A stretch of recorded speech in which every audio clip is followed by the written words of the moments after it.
Blegtori shqiptar duket se po e gjejnë veten të pafuqishëm për të konkuruar me prodhuesit e huaj, të cilët mbështeten nga skema subvencionimi dhe teknologji më efikase.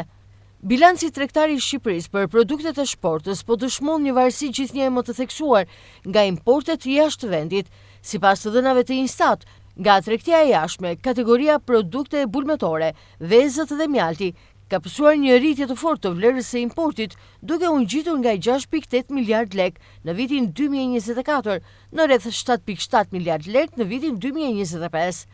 Kjo zgjidhje prej rreth 14% brenda një viti kalendarik dhe 62% që nga viti 2021 po tregon se prodhimi vendas po humbet terren gjithnjë më shumë, me shpejtësi përballë produkteve që vijnë kryesisht nga vendet e rajonit, si dhe ato të Bashkimit Evropian. Kjo rritje e importeve si pasojë drejt për drejt e një krize strukture që ka mbërthyer sektorin e blegtorisë në Shqipëri.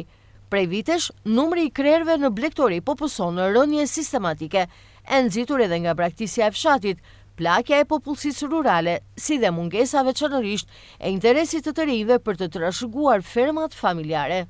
Nga ana tjetër, kustoja e prodhimit vendas është shtrejtuar për shkak të rritjes së çmimeve të inputeve bujqësore, si dhe bazës ushqimore. Blegtorët shqiptar po e gjejnë veten të pafuqishëm për të konkuruar me prodhuesit e huaj, të cilët mbështeten fuqishëm nga skema subvencionimi dhe teknologji më efikase nga politikat e ndjekura nga qeveria vendase.